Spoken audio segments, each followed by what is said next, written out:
Okay, so I recently made a video responding to a video I'd seen about the aim assist values in Halo, whether they should stay or go or be changed or whatever. So it had kind of inspired me then to look up a lot of other videos about aim assist issues, whether that be in Halo or other games. And when the argument is, not involving Halo, there's a lot of bit of mixed feelings about it, whether or not it's really that big of a deal, whether it is a big deal. There seems to be some opinions all over the place. So the reason I think I wanted to do this video was mostly because I saw a brief clip of like a highlight of a stream from, I think it was Shroud, one of Shroud's stream when he's playing Warzone. I think it's called Warzone. Or is that the Halo mode? Call of Duty, the Battle Royale in Call of Duty. I don't play it that much. But he was playing the Modern Warfare Call of Duty Battle Royale. And I think he was playing with Summit. Don't quote me on that. But it sounded, the guy sounded just like Summit. I don't know too much about Shroud or Summit or whether or not they play together or what games they play together. I just happened to catch this video because it was recommended because I was looking up stuff about aim assist. And they were playing together, and one of the things Summit mentioned is that it seems as though the higher the time to kill, the more advantage that aim assist gets. The more that aim assist benefits the player. And at first I was like, yeah, that kind of makes sense. It's seemingly, somewhat true in my experience. Aim assist benefits players, more the longer they get a chance to lock in, and the higher the time to kill. That has to do with the fact that tracking with aim assist is noticeably easier than it is with a mouse. Tracking a strafing, fast-moving player back and forth with a mouse is, there's a skill to it. It has a difficulty curve. With aim assist, that curve is much lower. It requires a little less effort and a little bit less prediction. It doesn't take away all of it. It's not an aimbot. Aim assist is not an aimbot like some people like to make it out to be. But it does assist the player, and especially in the close to medium ranges, with their aim. And it does seem to benefit high time to kill games. But when I thought about it even more, I was like, wait a minute, that it might not actually be that true. I think there's a sweet spot of games where aim assist actually benefits you the most. It's certain style of games, and it's not on one extreme to the other. It's not the higher the time to kill, the more that aim assist benefits you. It has to do somewhat with the style of game. So I wanted to make like a little cheap-ass, easy, quick chart to see like what kind of line graph it from my perspective, from my belief, that aim assist values help the player based on what kind of game it is, what kind of shooter it is. So let's assume here on this extreme. Now, I might be talking about some games I don't have that much knowledge on, but I kind of just know what they are. So like in the case of Arma, let's say Arma is this extreme, simply because if there's a more simulation style shooter or a shooter more in this spirit of authenticity, I'm not sure what it is. I'm not sure if it exists. If it does, I don't know any of them that are, more to that degree than Arma. Arma is probably the most simulation, authentic style military shooter that I personally know of. So let's say that here is one extreme over to the left. And then over to the right here, the other extreme would be Quake. And I don't know of any games personally that are faster and more frenetic and more arena-like than Quake. That's sort of my go-to example when I think of the extreme opposite of Arma. So let's assume Quake is a major, the shining example of all things arena, and Arma is the shining example all the way to the other side of all things simulation. And there's a whole boatload of games in between. So I'm going to think of a few games that I have some experience with. Some I don't have as much, but I think they might be good for my point. And I'm going to see maybe where they fit on the scale. So next to Arma, I would assume maybe certain games like Insurgency or Squad. Squad might be even more so than Insurgency. Squad might be closer to Arma than Insurgency, but I don't know enough about both of them to make that claim, so I kind of always lump them together in my head. Let's say those are a little bit more to that hardcore military, fast time to kill style shooter. Okay, so after that, you might have, there's probably a bunch of shooters you'd have, closer to that side. But let's say after that, you have something like, that I know of would be Rainbow Six Siege. It's a little bit more, I guess, arena-esque wouldn't be the right thing to call it, but more gamey than Insurgency, Squad, and certainly more so than Arma. It's more video gamey and not as much in the spirit of authenticity. It is to a strong degree. That's why it's definitely on the left side there, but not quite as much maybe as those other games. And then after that, see, this one's kind of a hard one for me to place, but let's say CS. It's a hip-fire-based game in that respect, so it makes it kind of unique amongst some of these other modern, more military-esque high-time-to-kill shooters. So it's a little bit unique in its own way, and it was created in an era when it was mostly dominated by arena shooters. So it does have some of that DNA. That's why I placed it more to the right side than Rainbow Six. But it definitely has a high time to kill, and it has a strong emphasis on snap aim, for lack of a better word, where you just snap to your target and try to real quick take them down and get that quick headshot kill. It has a high emphasis on that, and it certainly does not have an emphasis on even starts. That is an arena shooter thing, and it certainly does not have that in common with those. But it does have hip fire, so I'm placing that a little bit closer to the arena side. And then I'm trying to think of a game to bridge the gap between that and the middle ground. Perfect example might be, say, COD Modern Warfare. God, my paint handwriting sucks. So like COD Modern Warfare, certainly more on the arena side of things, especially it's like deathmatch modes and its domination modes and stuff like that. I can't speak that much on it's Battle Royale, and I'm not really going to be including much Battle Royale, I don't think, here. I'm just going to leave that in its own category. I wouldn't even really know how to rank them in this way anyway. But yeah, I think COD Modern Warfare definitely carries some more characteristics of arena-style shooters than CS. It's a little bit more forgiving and a little bit more casual-friendly than games like CS or Rainbow Six.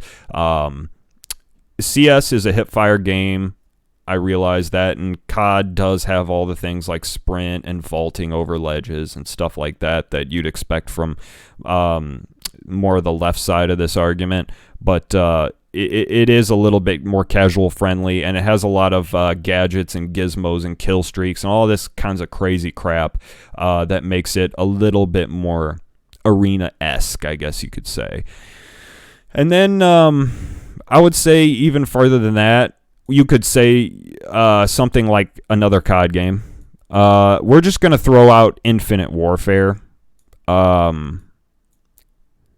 because that was sort of the last of the kind of futuristic, fast-moving COD games, I think, if I'm not mistaken. I think that came out after Black Ops 3, and then Black Ops 4 mostly did away with it, but did keep some of the arena qualities. Really, you could put Black Ops 4 on this list in between Modern Warfare and Infinite Warfare, I think.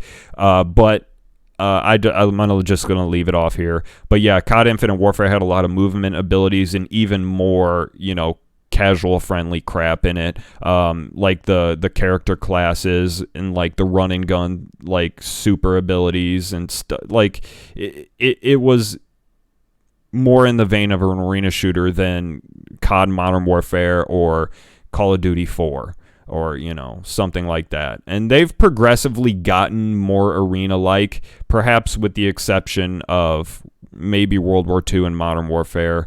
They've continued to get faster and more frenetic, but they've definitely kept some of that modern military shooter DNA in them. And then after this, so I sort of struggled on where to put a game like this. I think you could say it fits more so on either side. I place it maybe more to the left side.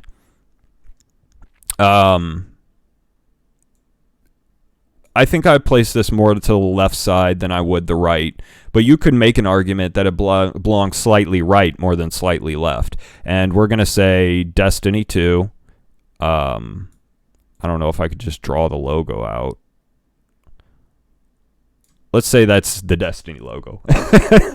I think Destiny has a higher time to kill than Infinite Warfare. They're really actually quite similar in their deathmatch modes and such. I can't speak too much in depth on both of these guys, but Infinite Warfare and Destiny have quite a bit in common gameplay-wise,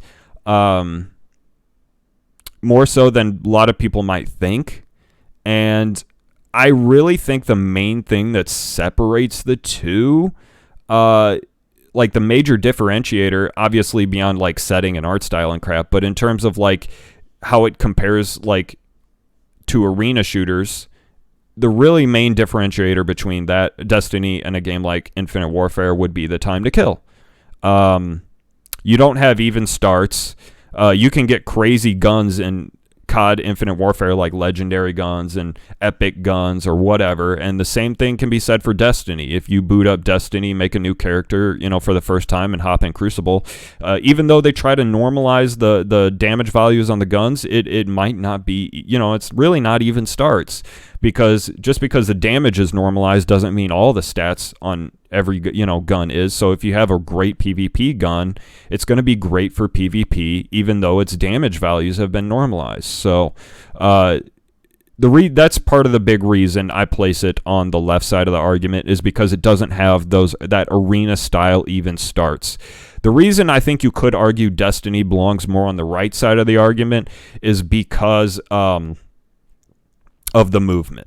I think games like Infinite Warfare and Destiny have really fast movement, because you are capable of maneuvering the map in Destiny, I think, quicker than you can in classic Halo. I mean, you have a lot of mobility in a game like Destiny. And the maps aren't really that big given the amount of mobility you do have. Like, they're not that open. There's a lot of corridor aspects, modern shooter aspects to them, yet you can maneuver them fast as hell. And you can force close range engagements a lot. It has a high time to kill, so it is very arena-like, but it doesn't have even starts. So I place it a little bit more on the left side. And then I think the game that probably just splits the difference between these sides is Halo. God, I was going to draw the Halo logo, and I can't even really picture what it looks like. Is it something like this? Fuck, who knows, man. Well, okay, I think the game that perfectly splits the difference is classic style Halo. You could possibly make an argument that Halo 4 belongs more with, like Destiny or something like that. But like Halos 2 and 3, I think, are the exact middle ground between the two, extremes. And it came out in an era where shooters were starting to grow out of the arena style, but they still definitely carried a lot of that DNA. And Halo sort of ushered in that era because it was the first console, major console shooter that had, popular multiplayer. I know GoldenEye, but like that was just almost like a proof of concept rather than an actual competitive shooter experience. But yeah, Halo came out in that awkward middle area or era, and it's perfectly, I think, splits the difference between the two extremes. I think that's fair to say.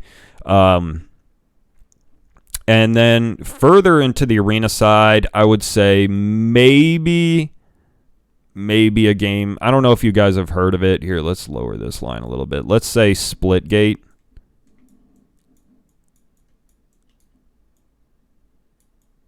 I don't know if you guys have heard of that game. Very, very Halo-esque, except for it has like a portal mechanic similar to the game Portal.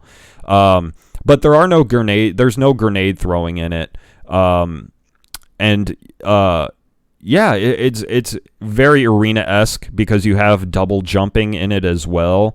So the movement is very similar, and speed is similar to a game like Destiny.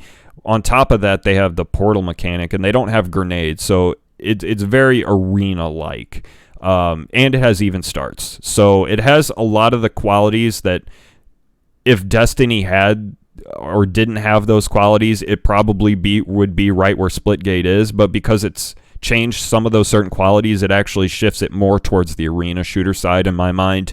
So I think Splitgate is slightly more arena-like than Halo. And then a little bit further to right, I would maybe argue Doom. It's 2016.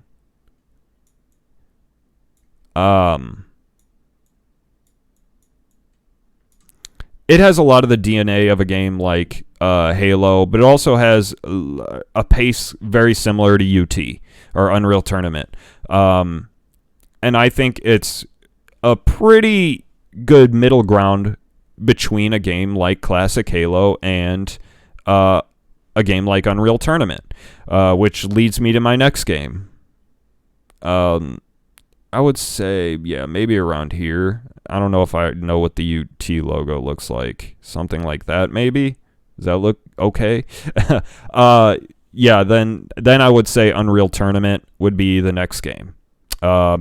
It is very, very similar to Quake in how it generally plays out, but it doesn't have some of the ridiculous over-the-top movement mechanics, and it's generally not quite as fast as Quake. Quake is very, very high skill, has a high skill ceiling in its movement mechanics. Unreal Tournament, I've always felt, was a little bit more manageable, and the guns were a little more casual friendly, just a bit, not to an extreme, but the mechanics were a little bit more casual friendly. Quake can be ridiculously hardcore. Quake Live actually was sort of a reboot or remake of Quake 3 Arena, and it tried to make it a little bit more approachable with its controls and lower the skill ceiling a little bit, and that was sort of a controversial decision for them to make, but it made it a little bit more approachable, but that didn't make the shooting skill on top of the movement mechanics that much easier. Like, just because you make the ridiculous pace of that game a little bit more manageable to, do, doesn't make shooting easier on top of it. It was sort of a chore. I liked the idea. It's sort of a chore to learn how to, like, bunny hop around the map and shit and keep your movement speed high. It's sort of a chore to need to learn that to really be, competitive before you can play games. So they made that a lot easier. But, try shooting a target with the beam rifle, or what do they call it? It's not the beam rifle. It's what's the sniper rifle in Quake? I can't even think of it right now. I'm a total noob. But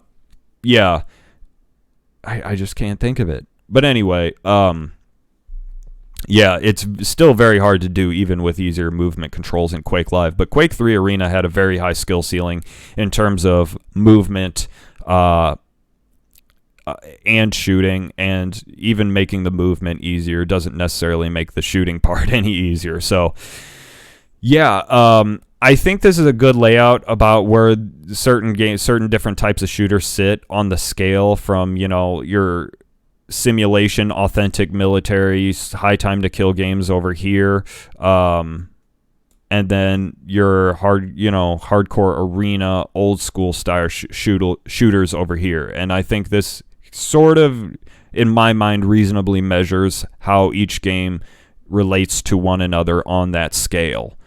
The interesting thing is now, after explaining all these games, to what degree does aim assist help you in these games? And that's an interesting question, because if you say that the higher the time to kill, the more aim assist helps you, then the graph or the line chart or whatever would look something like that, right? Because Quake has a relatively high time to kill compared to many other of these games. Unreal Tournament is somewhat similar as well.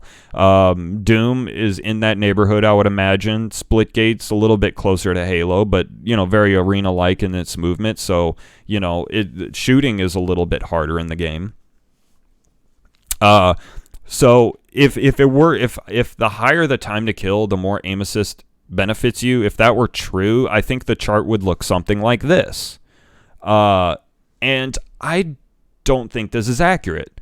I don't think aim assist would benefit you this much on this area of the chart. I mean, with certain guns maybe, but as a whole, I don't think aim assist would benefit you that much on that extreme of the scale. So, and if aim assist benefited you, the higher the time to kill, because you were able to snap and aim down sight on target way easier than a PC player, the chart would look like this. But, I don't imagine many controller players, if it even supports controller, being able to pick up Arma, even assuming it had, like it says here, assume aim assist values are equal to COD for ADS style games. So let's say Arma's aim assist values were equivalent to something like COD. If you played Arma or Insurgency or Squad or something like that with the controller, even with the aim assist similar to COD, I don't think that you would benefit much from that. So I don't think that the controller player would be able to outduel the mouse and keyboard player simply because he had aim assist, in certain situations. I don't think it would really be beneficial in any situations to play on controller on this side of the graph. Maybe you could argue on this side of the graph it would with certain weapons if the aim assist values for, like I said, hipfire games would be assuming they'd be equivalent to Halo. So let's say Quake had aim assist values equivalent to Halo. Maybe the sniper rifle, well, I don't know why I can't think of it. It's not the shock rifle, that's UT. Is it the beam rifle or beam cannon? I forget. But maybe you'd be able to line up shots quite a bit more consistently and easier with that, the sniper rifle or whatever in Quake. But it wouldn't really benefit you that much in the larger picture. Like, it has a lot of slow projectile weapons in UT and Quake, relatively slow compared to the movement speed. So you'd have to lead shots a lot. Aiming down sight does not help you lead shots like at all. If you have a very slow projectile based weapon that requires precision, that can be quite difficult to utilize on controller. I mean, just think about hitting a moving target in Halo with the plasma rifle at medium range. I mean, it's tricky. It's tricky. Or at a fair distance with the brute spiker gun or whatever it's called. It can be a little bit tricky because those projectiles move relatively slow. So you have to lead your shots, and it's not as easy to do on a controller. Maybe using the plasma rifle at short, medium to medium range is easier on a mouse. And I would certainly entertain and agree with that idea. So the graph certainly doesn't look like this, I don't think, either. I think we can agree upon that. I think at this end of the scale, games are usually much easier to play with a mouse and keyboard. There's not a single one of this extreme here where I'd want to play with a controller, or a controller might benefit me. I always, when those games whenever I play those games, I always assume I would do better with a mouse, and for the most part, I do. I have played Rainbow Six I own it on both console and PC, and I don't love the console version and the way it plays. I just feel like I'm stuck in mud, and it just doesn't play out the way I would imagine. It's just not a very comfortable experience. So, if the graph doesn't look linear in either this way or this way, then what does it look like? Where does aim assist benefit you the most? And in my mind, I would assume the graph probably looks something like this. I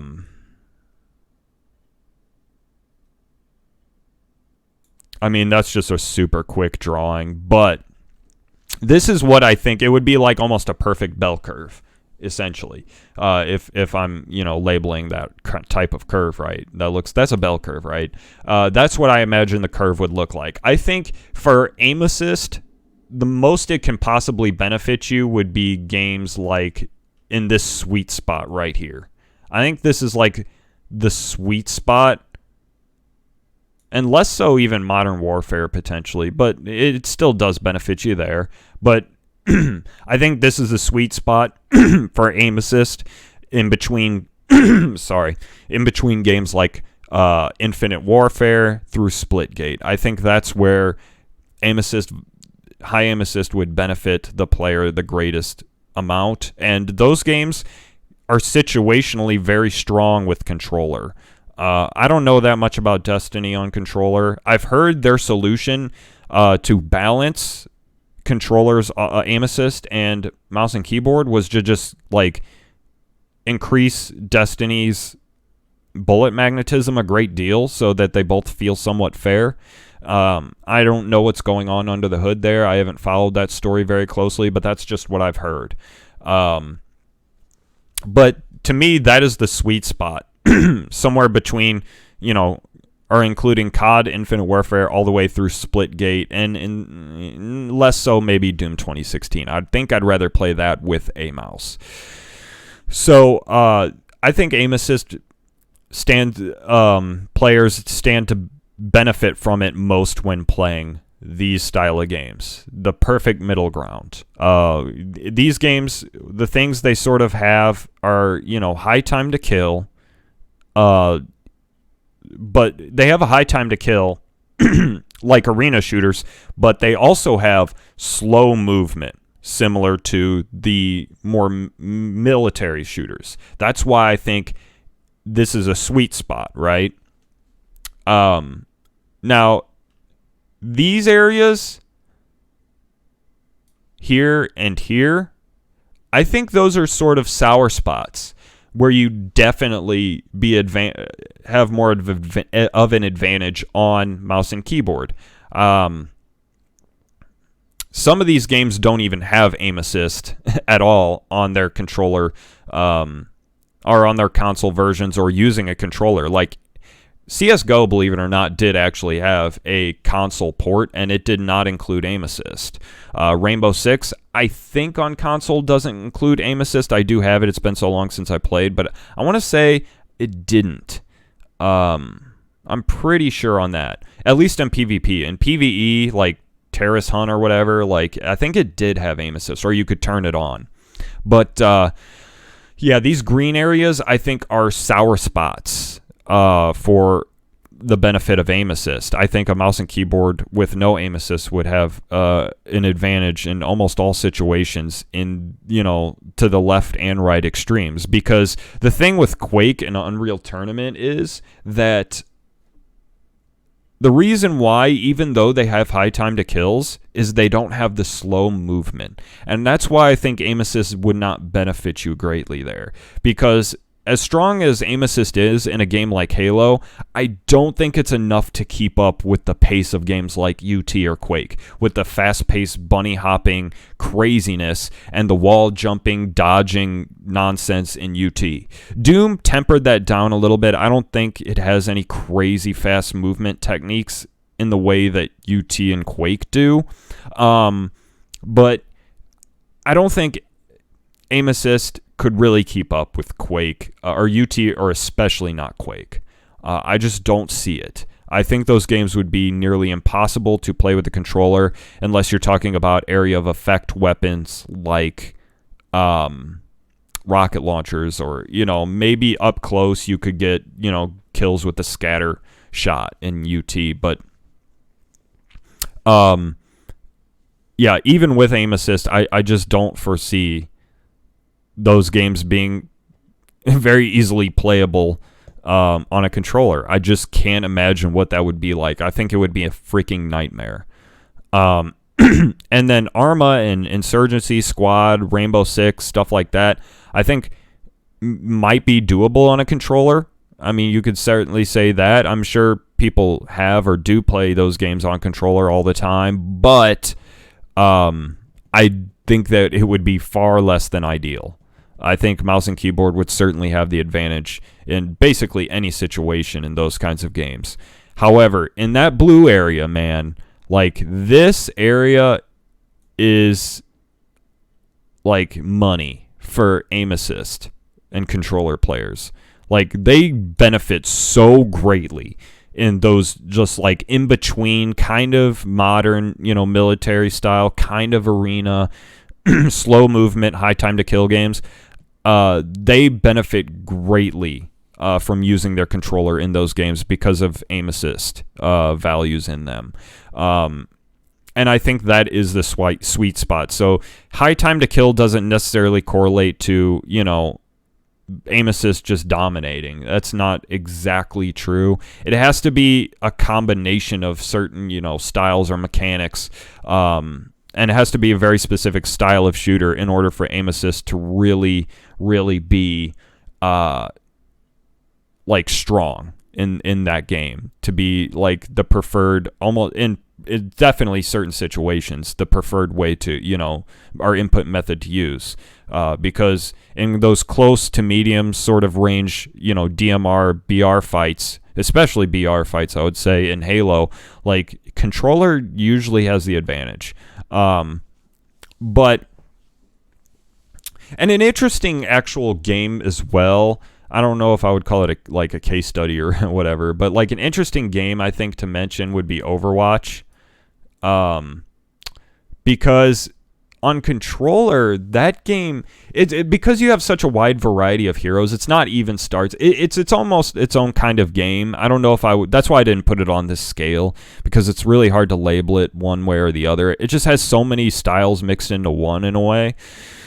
But like on controller, it does have aim assist, I'm pretty sure, on console, but it has certain characters with guns that are super, I shouldn't say super, but much more difficult to use because they're projectile-based weapons with slower moving projectiles, and those can be quite a bit harder to use than, say, guns, or characters like Tracer or Soldier, who have these like really fast-moving projectile or hit scan type weapons.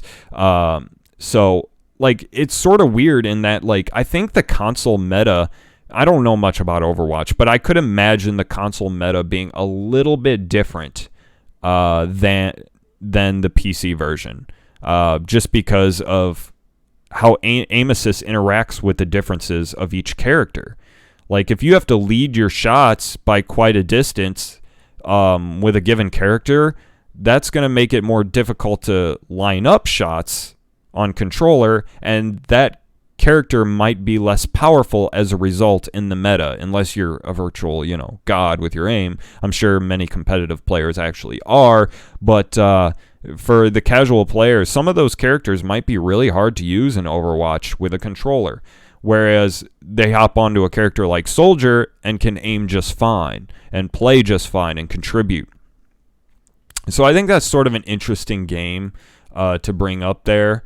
And you can almost like make a representation of your point in Overwatch as a game alone. Like, that game is so all over the place with its characters and mechanics that you could argue for the benefit of aim assist, and the downsides of aim assist and controller play within that game. I'm sure there's people that want to main a character like Mercy, but on controller, they have no ability to defend themselves with the primary weapon because they just suck at leading their shots on a controller. I couldn't think of it. Or Lucia, or what's his name, Lucina? Or is it? I don't remember his name. The guy, the Jamaican guy with a boombox or whatever it is on roller skates. Yeah, that guy. Like, you have to lead your shots, and that could be, a bit harder to do on a controller. But on the PC version, he might be, quite a bit stronger or more viable. So I think Overwatch is an interesting example. I think for the most part, I've covered everything I really needed to say in this video. But and I probably repeated myself 100 times over. So I'll go ahead and end it here. I've just been watching a lot of aim assist crap lately. And that statement that high time to kill equals stronger aim assist, basically. I understand where he was going with that statement, but it's not actually true. It's specific styles of games that stand to benefit most from aim assist and controller play. So I'll go ahead and cut the video there. But just wanted to real quick address this subject in my own kind of way, maybe take a different approach than other people have. So take care, guys, and I will see you next time.